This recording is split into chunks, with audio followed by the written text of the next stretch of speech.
Welcome everybody to today. We've got a really interesting slide deck for you today, and obviously some bits around the demo in terms of PDF. So welcome. So if we go around a quick round of introductions, my name's Chris Holloway. I'm head of accessibility for Recite Me. I'm a white male. I have brown hair, and I think I've got kind of a grey top on today. And I'm actually down in sunny Kent in the UK. And I'm going to pass over to John. He's going to introduce himself as well. Hello, everybody. I'm John Abbott. I'm head of product at Recite Me. I'm a white male, late 30s, with a dark blue jumper on and a lighter blue shirt. And out the back of my view, you can just about see the beautiful Gateshead quayside where we're based. Brilliant. Thank you, John.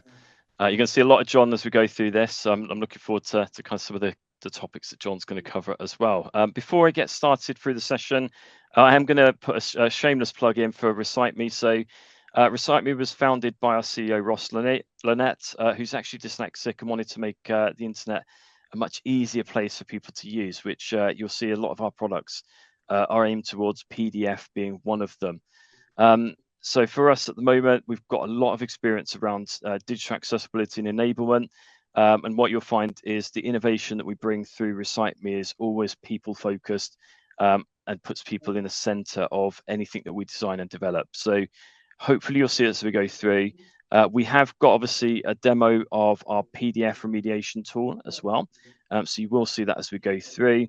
But also I think for us, it's as a core belief through Recite Me, it's about putting people in the first and obviously using technology in order to help us do that. Okay, so if we move over to the slides now. So what we're going to be covering.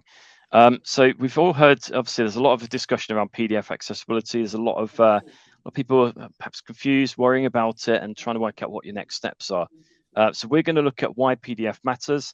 We're also going to dive into some of the common accessibility failures. So some of the areas that we find most impactful, we are going to go through those. I think a really important one as well is, why do organizations struggle with accessible PDFs? So we have a lot of web content. We've got other areas that we seem to be quite good at improving accessibility in. PDFs seem to be that one that pops up on the radar quite often. So we are going to go through why organizations struggle with that. We're going to break out into a live demo. So what we do have is, just so that we've got everything ready, we're going to head over to a video of the live demo, which John recorded shortly before here. So we'll see how that goes. And then any key takeaways and any questions we've got at the end. So welcome. I think hopefully we get some questions throughout. And if there's anything that you find of particular interest, please let us know. We're quite happy to circle back. Okay, so for me, I think it's really important when we look at PDF accessibility or accessibility in general, that we really understand what it really means. So for me, I always reflect personally back on this statement on the screen. So for me, accessibility is about giving everybody or everyone a fair and equitable chance to access information, services, and experience whilst actively promoting and supporting independence. So there's a few jump words out there. Independence is so important for people in the industry, but also people with disabilities that just want access to information and services. For us, there are 2.5 trillion PDFs. That's the estimated amount from Adobe. And PDFs, they still remain one of the most common ways organizations public information online. So if you think about your own organizations and you think about how many different points throughout your company you're creating PDFs, or even you're using PDFs from external third parties, it's a huge number, and you can still see those numbers climbing at the moment. So for us, the insights that we're able to get from our client base at the moment is PDFs are still growing in use. They're still something that are being used within every process. And I think if we look at 2.5 trillion PDFs, it's a huge number. So we talked about, or sort of briefly about, kind of why the amounts of PDFs that are being used. Where do PDFs appear on your website? So I think for us, you're going to have the typical areas. You're going to have things like application forms. So if you've got people applying for jobs, services, memberships, You tend to find PDFs are used heavily there, usually form-based. They'll be available for people to put information into. And obviously for us as well, you've got different types. So you may have PDFs that are printed. You've also got PDFs that are going to be needing to be completed online or interactively. So application forms are high. We've also got reports and publications. So what we tend to find is PDFs are they're great at holding a huge amount of information in a really graphical way. Where you tend to find those used are things like annual reports, research papers, and strategies. So you have a lot of information going into kind of the documents there. Guides and resources. It's just we tend to find the industry loves just sharing how-to documents, brochures, and instructions with PDFs, and obviously create them in a way that allows people to follow through without having to go to websites. So you've got guides and resources, you've got policies and official documents. The reasoning for that is because you've got options there to add things like terms, regulations, procedures, but also document changes, any sort of updates that are happening through a document. So for us, policies and official documents are kind of very heavy in where we're seeing the industry going towards as well. And the last one on here is product or service information. So things like spec sheets, manuals, safety information. I think what would be really interesting is, as we go through this, if there's any of these areas that you're particularly finding for your organization, that's where you see most of your PDF estate being, feel free to pop it in the chat. We'd love to hear kind of where you're seeing your use of PDFs. There are some laws around them. Okay, so for us, particularly for the UK audience, we've got the Equalities Act of 2010. So if you were to look at the Equalities Act and what it actually means in terms of information, being able to access information and making it accessible, we're talking about making sure that people with disabilities are not discriminated against or unable to access information or services. It also relates to workplaces. The Equality Act stretches to workplaces, but also any customers or clients coming into your premises or using your services. So for us, if I was to give you an example there, if you had a menu, a food menu that was online and it was a PDF, and somebody needed to go to that food menu to order, that would count as a client or a customer. And that's where the Equalities Act of 2010 would be part of that. It would form that audience. We've also got a couple of other ones. So you may have seen some of these come up quite regularly. The first one that I've got in the middle is the Public Sector Bodies Accessibility Regulations of 2018.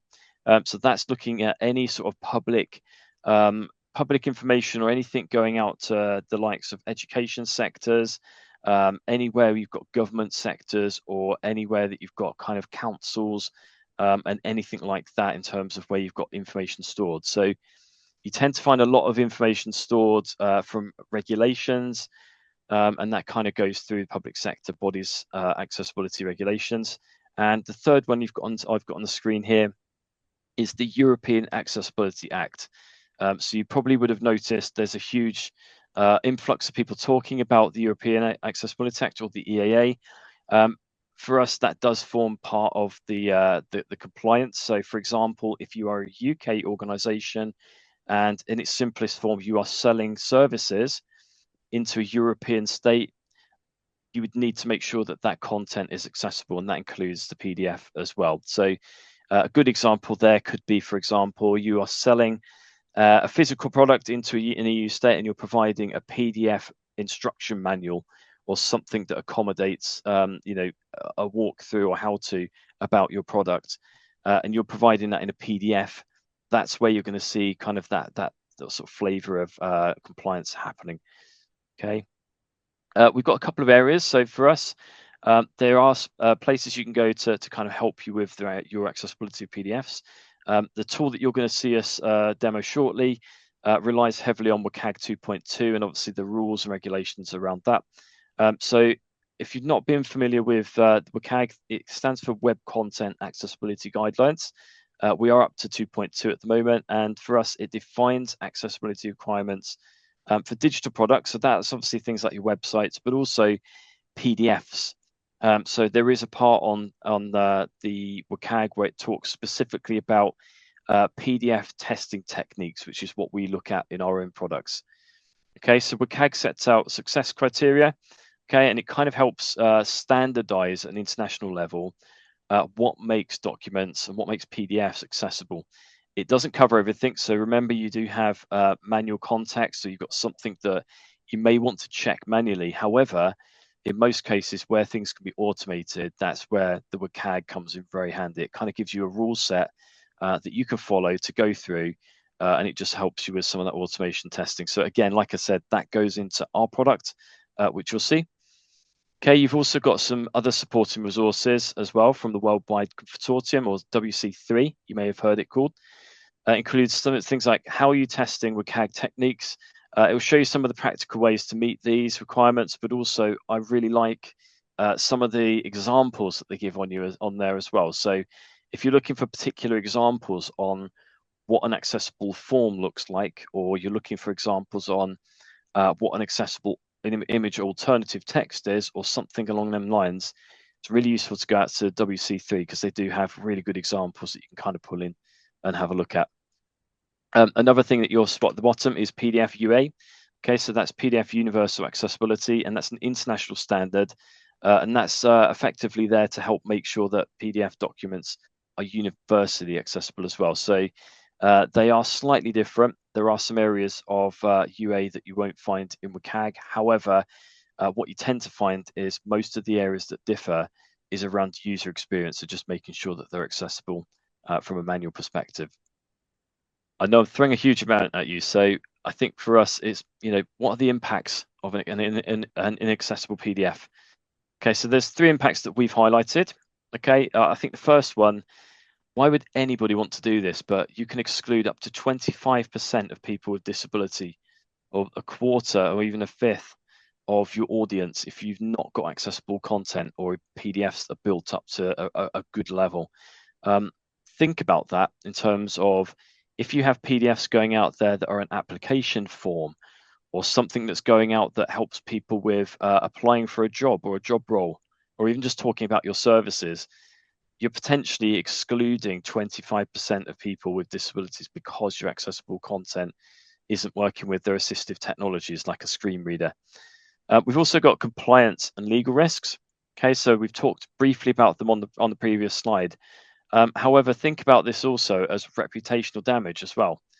If you've got information that can't be accessed, just think of the reputation of your organization of not being inclusive towards people that just need access to information. Okay, and I think the key one here is barriers in key journeys. It's hard enough to fill in a PDF form or some documentation using assistive technologies, particularly if you're a blind individual using a screen reader and trying to go through there and fill it in, and then actually you introduce a barrier that actually stops somebody being able to go through your PDF. I think for us, it's just that really does impact people being able to use PDFs.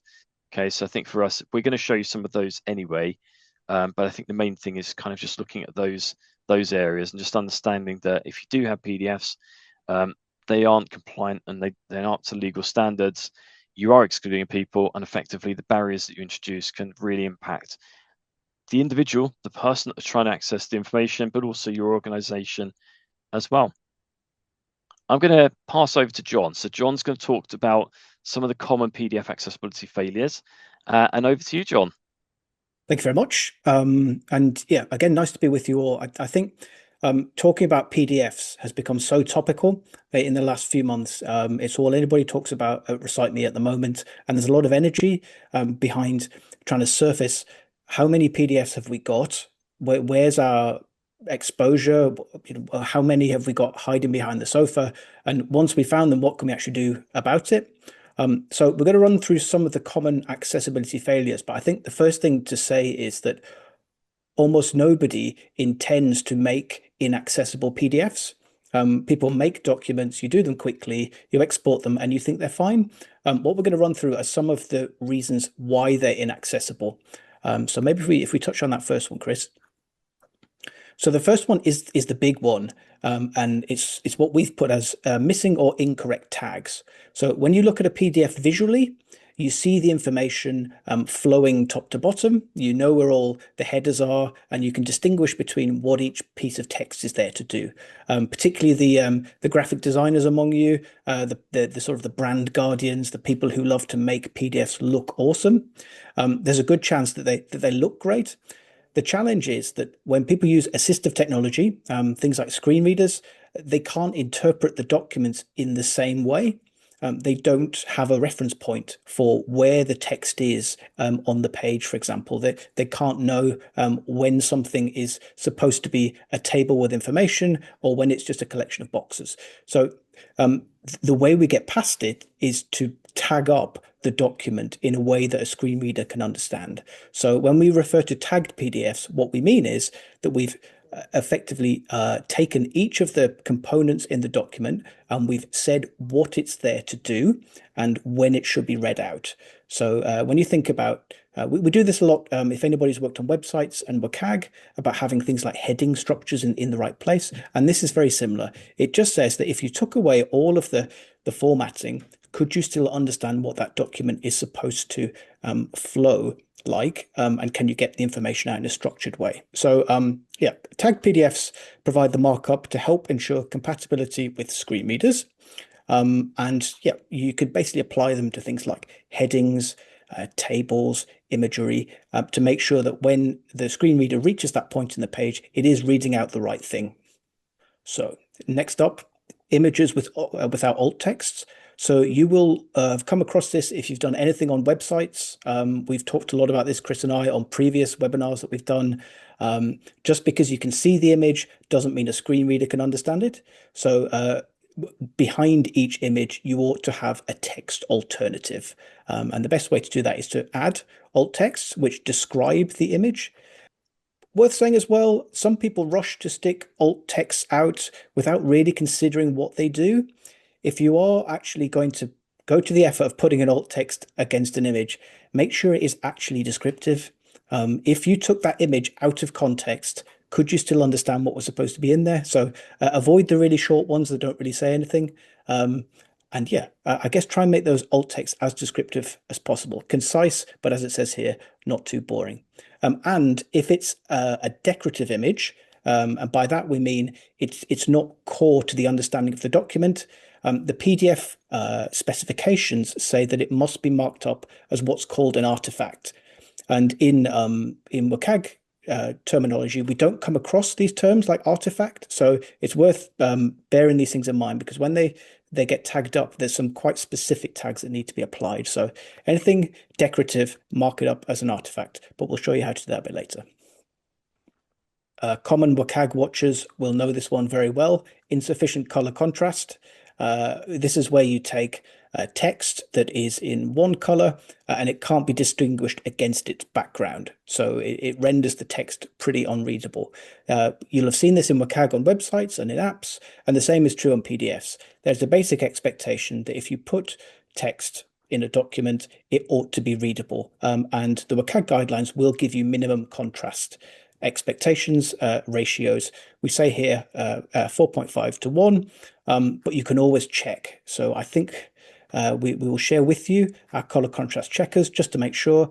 Always worth having part of your toolkit, and worth just checking before you go any further. Another one, this is a classic, missing document language. You assume that that you know what language the document is in, just by the text that's on it. But if you're a screen reader, how can you know?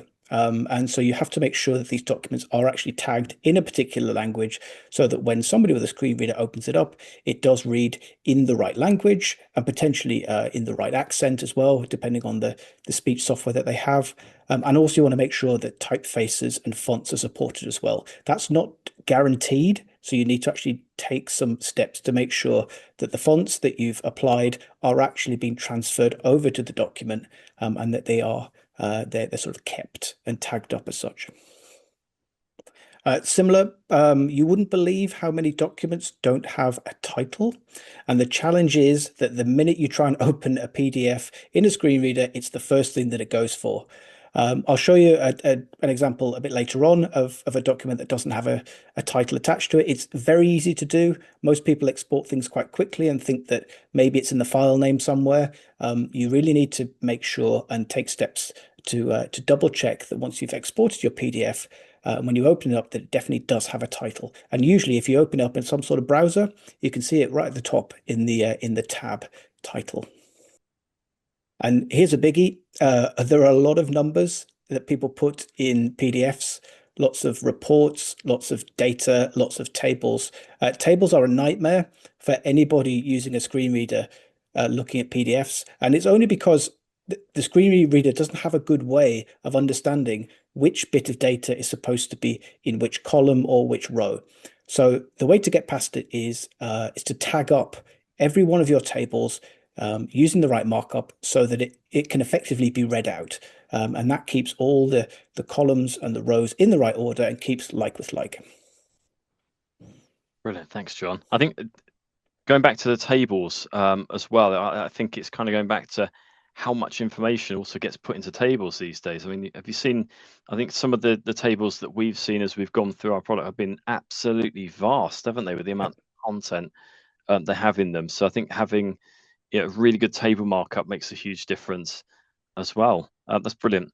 I'm just going to go quickly across to, I think more so, why do organizations struggle with remediation? I mean, there's a few reasons. There's a few main reasons that I've seen over the years that I've been doing this. But I think the main one, volume of legacy PDFs. There's huge, vast numbers of PDFs. So we have PDFs. We seem to kind of forget about updating PDFs and bringing them through into new different technologies like HTML formats or even converting them to websites. And we seem to cling on to a lot of the kind of legacy PDFs. So that's only growing. Okay, so you can imagine every day we're adding to that. So you've got legacy PDFs.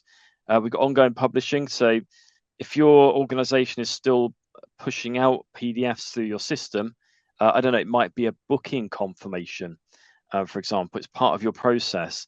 To change that process to not use a PDF booking process is quite a difficult thing to kind of whirl around, isn't it? I think we've also got lack of visibility. There's been a lot of focus on the web accessibility, a lot of focus on kind of in-person accessibility and things like closed captions. For us, there's just not a huge amount of interest or fun if I'm looking at PDFs. So there's a lack of visibility there. We tend to find PDFs sit in a repository and they just stay there, okay, until somebody needs them. So I think for us, visibility is not good. Here's the big one: manual remediation cost. Okay, so we talked about vast numbers of PDFs. PDFs can be really complicated sometimes in terms of the information you've got on them. So having to go through and manually remediate some of that can be really time consuming, but also just the cost of doing that, because you've got individual PDFs. You may have hundreds and hundreds of PDFs that all need to be remediated. To try and get through all those is not great on time, but also just that cost of doing it. No prioritization strategy. It's quite difficult. Again, you've got hundreds and hundreds of PDFs. How do you work out what one is going to be the one that you need to work on first? So I think we're going to look at that in a bit. But I think for us, it's trying to work out where your priorities are. And then I think the last one, complexity to remediate. I think I'll be honest, I've struggled with this over the years. There's so much to kind of get your head around when you're trying to remediate a PDF in the right way, that actually it's a huge task. So hopefully we're going to sort of show you some bits that we've started to do with an automated tool. But again, complexity to remediate. So I think I've seen a couple of people comment and a few questions just around how complicated it is. You're not alone. Everybody's feeling exactly the same. The downside is we have to have specialists that sit and remediate PDFs, and that's something that doesn't help anybody. So I think for us, there's some of the areas. If you've got anything else that you can find that you're struggling with, we'd love to hear it. So if you wanted to pop it in the chat, feel free to go to. I think what can we do about inaccessible PDFs? So there's a few things that we've got here. John has just shown you a couple of walkthroughs of the common areas or common issues, and I think these are some of the areas that we've tackled. So rather than trying to fix everything at once. Okay, a more effective approach is to understand things like where inaccessible PDFs exist across your platforms. Work out where PDFs are coming into your process. Okay, so if you've got PDFs that are coming in right at the beginning, or they're being introduced a bit later on, try and work out where PDFs are coming from, because you might find that it might be a different method that you use, or B, actually you've got a PDF in there, but the program or application you're using to generate the PDFs isn't the best it could be. So, understand where accessible PDFs are coming from. Prioritize documents that impact key user journeys. So, you've got informational PDFs, which, you do need to be focusing on. But if you've got something that is an application form to a job role, and actually that PDF is really discriminating against one particular person unable to complete the form, that for me is a priority journey. So look at your organization, look at kind of where people are touching into your systems and where they're likely to use PDFs, and really understand what the journeys are as people are using them. Focus on those. So don't look only at how many times a PDF is used. Okay, look at what the impact of that is. Okay, so if you've got a PDF, for example, that is tied to a financial decision or an application that's time bound, that's the sort of thing I would be focusing more over just a general information. You can cover that off, but you know that if you don't cover these, they're going to be really impactful, to your business, but also to the people that are trying to use your services. So you want to look at what their priorities are. Okay, and then introduce a scalable way to improve accessibility over time. We said at the beginning, don't tackle everything at once. Okay, it's a huge priority, but there's also bits that you need to start today. You need to be able to sort of pick up some of those actions. If you're trying to cover everything and trying to plug every hole in your boat, you're going to sink at some point. So it's better off looking at something that you can control, working out your key user journeys, working out the ones that are perhaps you've got existing complaints in, or some suggestions or feedback. Really focus on those ones, okay, and spend some time on it. So I think for us, it's just making sure that you're not rushing, but also you're scaling in the right way. These are some of the bits that we covered. So how do you prioritize your PDFs? So we split them into 3 sections on here. So high, medium, and low priority. Some of these we've actually covered. So things like application forms, service information, job applications. We've also got other things like product or safety information. So you can see there how important that would be for somebody to have the most amount of information on a product they've bought that actually could potentially harm or damage them. So it's important that, again, those are accessible. We've also got to look at different ways of being able to prioritize and perhaps display the information as well. So a good example there could be a product or safety information. Is PDF the best option for you, or would a video work better? Okay, so you've got options there on challenging why a PDF is potentially the right course. If you land on still PDF being the best option for you, then obviously look at the priorities here. Medium priorities, we're talking about things like reports, guides, resources, event programs, okay, and also marketing materials. So looking at those sorts of things, we're looking at how somebody can make a decision. Is it that actually the marketing material helps somebody make a decision on what service they're going to use? Does it kind of show your culture? Somebody makes a decision based on the information is in your PDF as to whether they're going to use you or move on to your competitor. So they're the sorts of things we're looking for there. Low priority. When we say low priority, there's still a priority, okay? But obviously for us, it's things like historical reports. Is it that actually you could put a mechanism in place that actually, if somebody wants a particular historic report, rather than remediating every single one from day one, you could have a form that comes in and you pull that historical data, make sure that PDF is accessible before you share it.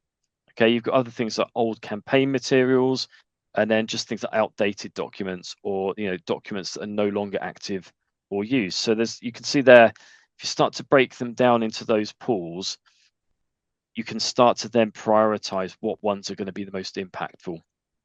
Okay, so if I give you the best scenario, an application form that's for a live job advert, and it needs to be accessible so everybody can apply for a role. That's the sort of thing that we're looking for. Okay, that would be a key user journey. Okay, I'm going to try and go across to the PDF tool. So I'm going to hand over, John, very quickly to yourself just to introduce what it is. And then what we'll do is we'll go into your lovely video after. Super. Well, first to say, I'm super excited that we get to show this. So we've been working on PDF remediation non-stop for the past few months. A very quick shout out to my colleagues, Lee, Paul, and Jack, who've worked tirelessly to get to grips with how on earth you understand what's wrong with a PDF and how do you fix it. We've always at Recite Me followed where our customers have tried to go and tried to help them along. And when we did the toolbar, people told us they needed help with WCAG, and when we helped them with WCAG, they told us PDFs are a massive headache. So so we understand where you all are in terms of PDFs. They are a nightmare, particularly because nobody has any sort of understanding of just how many you might have, or where they live, or what to do with it. So yeah, I recorded a quick video this morning just to give you a very quick open top bus tour of our new PDF remediation tool. And it's designed with each of you in mind, all the different situations that you're in terms of either small amounts of PDFs or up to the enterprise, the hundreds of thousands of PDFs, which we are dealing with at the moment. So yeah, I hope you enjoy it. And yes, somebody, I think it was Craig, just mentioned about converting PDFs to HTML. So what I would say is watch till the end, Craig, because maybe there's a bit of information on it there. Brilliant. Thanks, John. Okay, so welcome to the Recite Me PDF document remediator. Your first stage is to log in. We'll provide you with some credentials. You'll arrive at a homepage like this, and all you've got to do is enter your username and password and then press login, and you should end up at the home screen. So when you first log in, you won't have any domains added. So we invite you to add a domain. We've set up a test domain for this particular demo. So we're going to use the example errors domain. And what matters here is the option to crawl the domain. So most people say to us, how do I know how many PDFs I have on my website? And the way we find that out is by doing a crawl of your website. So what's happening at the moment is our PDF remediation tool has gone and is started to crawl exampleerrors.com. So far, it's found 2 URLs. And that's just gone up. It's now found 25 URLs, and it will show you the number in real time as it finds new pages. At the bottom there, you can see it's got example errors, and it's including the PDFs for those. That list will show you a list of all host names that appear on your site, so that if you use a CDN, you can decide whether to include the PDFs or not. And we have URLs, web pages, and most importantly, we found 2 PDFs across those 29 URLs. So we can break that down into a summary. Of those PDFs that we found 2 of them, and we've analyzed each of them. So we found those PDFs. We've got 2 PDFs that have been analyzed, and that's given us a total page count of 5 pages in total. And you can see these graphs below tell you the state of your PDF landscape. So of those websites, they're all tagged currently. They're all 1 to 5 pages. None of them have forms, and file sizes are generally quite small. This is an example site. We've seen sites that have enormous PDFs, and these will also appear in the documents by year. So now that we've got PDFs on the site, the remediator will automatically put those into folders for you. So Quick Wins 1 is a list of PDFs that are 1 page only. Quick Wins 2 are PDFs that have fewer than 5 pages. And the recommended archive is any PDF older than 5 years old. So that starts to bucket your PDFs into more manageable groups and folders. But you can also, using the button at the top right, you can create your own group if you want to. So for example, in Quick Wins 1, we can see that there is a small 1-page PDF in there that's been analyzed.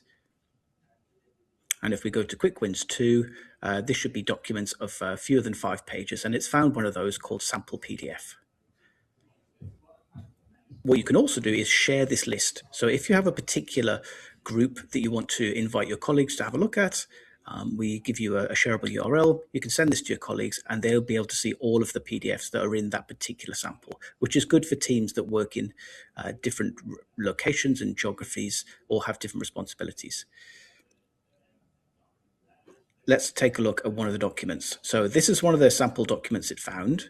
If we open that up, we can see sample.pdf looks like a normal PDF that you would see. Some sort of business report. It's got numbers, it's got tables, it's got charts, around about 4 pages, but looks like a fairly standard PDF report that most organizations will produce. So what we can do using our remediation tool is to take that PDF, which is small and 4 pages, no images. And because we know it's been analyzed, we can now go ahead and remediate it. So that's been sent off to our remediator, which in the background is scanning that document for issues. It's trying to identify where are the issues that make it not so accessible for users. And in the meantime, while it's doing that, we can have a look at the full list of PDFs that we've got. So it's found 2 on the site. One is scanning and one's not. And we also have some more advanced options for how you discover the PDFs. So far, we've crawled them, but we have more options, and we'll come back to that later, the advanced options. So great, our scan has completed with our sample PDF, looks like it's ready. So let's take a look at what the results are. So now we can see the overview of the document. So we can see the original PDF.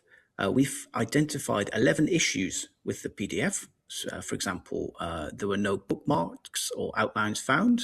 It was missing a title. It looks like some of the tagging was out of place for the tables in the document, and it was also missing crucial metadata.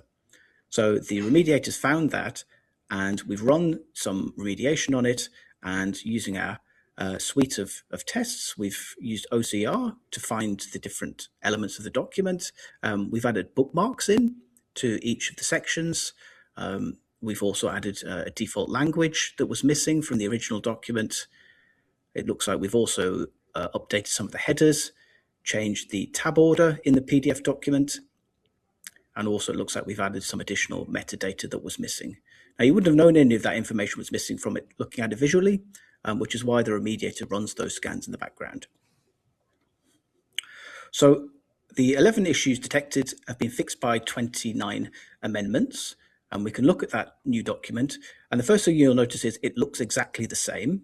It is the same 4-page document that you saw before. All the information is still present.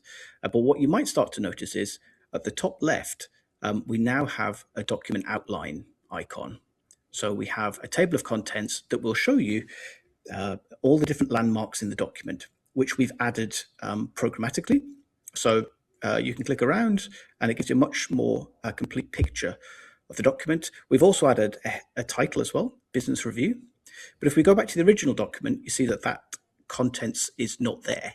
So you can see that we've added that, and also we've added a title. So it used to say sample PDF. It now says Business Review 2025 with a table of contents. So there's some of the more obvious improvements that you can see that we've made.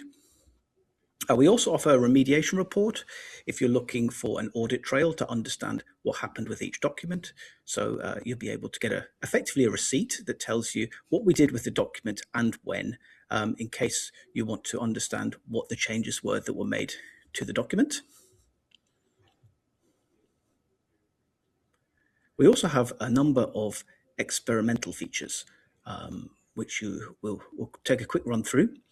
So the first of these is allowing users to edit some of the alt texts that we have in the document. So where we've discovered images and we've added alt texts, you might be in a position where you want to improve these or add alternatives. So we give you as the user the opportunity to change these if you want to. So here's an example. I can change this alt text. And you can also change whether the document specifies these images to be decorative or not, as in should they be announced or should they be overlooked. You can save those changes, and if you rerun the remediation, that will automatically insert your changes into the document automatically. So you've got a level of control and personalization. We've also created an HTML version of your PDF, which makes it much more of an open format for people to be able to engage with. So this is the same content. We've extracted all of the data in a structured format, and we've reproduced it in HTML format, which gives us a couple of benefits. So the first is that those bookmarks, you can see these have appeared on the right-hand side. So these bookmarks, we can now start to navigate through the document and go up and down. And that should know exactly where each section of the document is. We can also start to move more deeply with the document. So we can change fonts on it, for example, if there's a particular font that you would rather use or rather see, which wouldn't be possible on a normal PDF. That's why we've put it into HTML to make it easier. We also have the ability now to take that same PDF and translate it into a different language, in this case in Spanish. So for non-native English speakers, we suddenly make that document much more accessible for them. I think there's also an option in here to be able to add and remove annotations. So there might be a point that you want to come back to, or you want to make some notes about what something means. So we give you the opportunity just to click Add Annotation. Then you can add your own notes against that document. These are things that wouldn't otherwise be possible for end users. So we've opened up the functionality just to make it super simple. So now we have a Spanish document. And also, here's my favorite feature. We've added a little bit of artificial intelligence into this platform. So for the first time, you can now interact with the document itself. So if I ask the document, what is this PDF about? I now get a summary. It says, this PDF is the annual report 2025 for Apex Analytics. So it understands what's in the document, and it will give me a summary. So I can also ask it, what is the key takeaway information I need to know? So how can you summarize this for me? And it's going off and thinking about it, and it will come back and it will give me a list of the key information, which suddenly makes the document incredibly accessible. You can now chat effectively with the PDF, find out exactly what you need to know in hopefully a simplified format, which suddenly brings the whole thing to life. So if we download that remediated PDF, we can save that on the desktop. And what we're going to try and do now is to show you how well these PDFs have been remediated using third-party standard tools. So some people may have come across the PAC tools. These are industry standard tools for testing accessibility, the accessibility of PDF documents. So on my desktop, I have the original sample, and we also have the remediated sample. So if I show you that one, that's the original document with no document outline. And this is the remediated sample, which has that contents outline that we had before. So before and after. So if we take those documents, and I take the first one, the sample, and I run that through the PAC tool, it's going to do some automated analysis that most PDF professionals would use.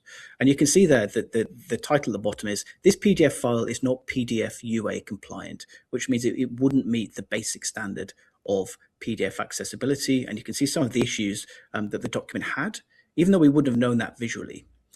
If we take the remediated document and do the same, it now says the PDF UA requirements checked by PAC are fulfilled, and you can see that we haven't failed any of those elements. So we've got a title that we can see, we've got a language, and you can see that we've managed to reduce the file size slightly, so it's slightly kinder on the planet. So before and after, you can quite clearly see the difference. If we now take a look at those advanced tools again, what you'll start to see is we offer another option to find PDFs.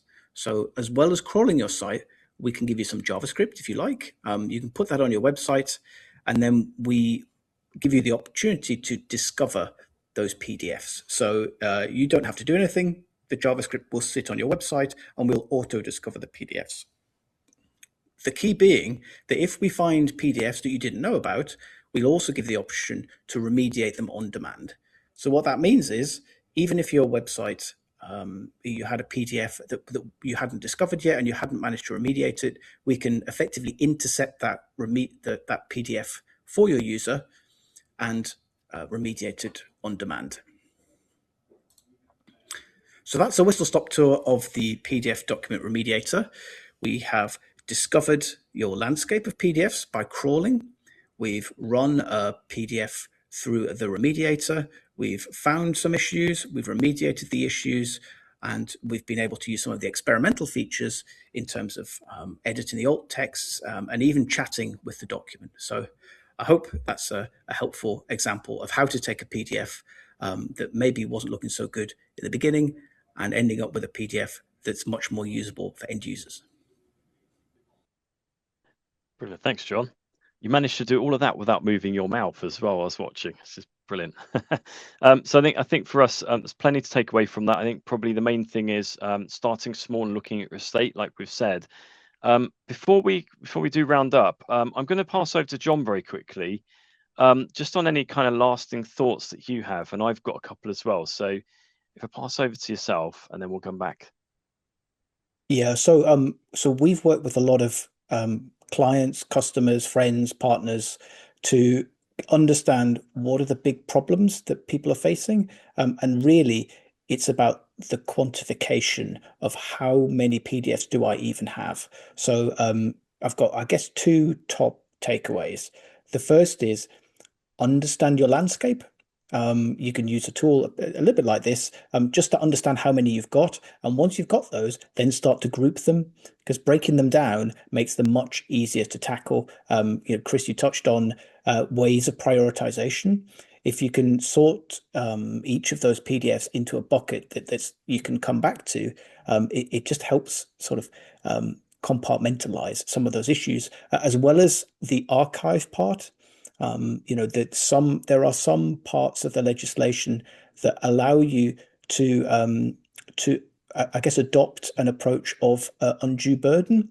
If there's a percentage of your landscape that is so large and so out of date that it would be an undue burden to be able to actually remediate them, which comes on to my second point, which is about your accessibility statement. And again, if you've watched Chris and I on these before, you will know that accessibility statements are the key to everything. They help communicate what you're doing and why. So even if you haven't remediated everything, if you're able to say what you started, what your plan is, and how far along you are, it helps all your customers and your users and regulators and public sector bodies understand that you are actually trying to do the right thing and that you're on the journey. Thanks, John. I absolutely echo everything you said as in terms of an accessibility statement for me is such an important document, isn't it? Because it also keeps you accountable for what you are doing as well, and it's publicly available. I think probably my thoughts around this is kind of just remembering this is a people focused problem. This is about people and making sure that everybody's able to access this content. So for me, obviously, we talk heavily about compliance. We look at obviously tools, but we mustn't forget that actually there's also going to be some context that needs to be added from a personal perspective there. And I'll be honest, you'll never meet two people with the same disability or need. I think that's the kind of thing that we're looking at, is looking at your PDFs and sometimes just fundamentally asking yourself, is a PDF the right format? Is there an alternative format that would be best suited for what you've done? Maybe a PDF's just been passed down and it's been the way of things, everything you've done is just PDF. I'd ask yourself to just challenge that. And if you still land on PDF, then obviously it's the right thing for you. So I challenge the format, just have a look at that really, and then just start small. I think it's very easy to kind of overcomplicate this stuff sometimes and throw so many fixes in, and we've got to get things done at set deadlines. There are obviously deadlines, however, I think the main thing is you need to be doing something. You need to be starting something. Okay, so that's kind of my my key takeaway. I think we've got a couple of questions coming through.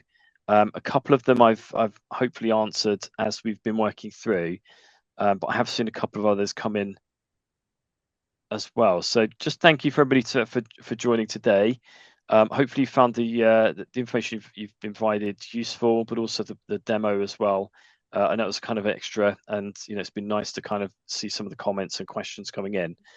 We do have some questions as well, so we're going to see if we can field some of those for the next 5 to 10 minutes, and then obviously what we'll do is we will, like we said, share the slides and recordings after.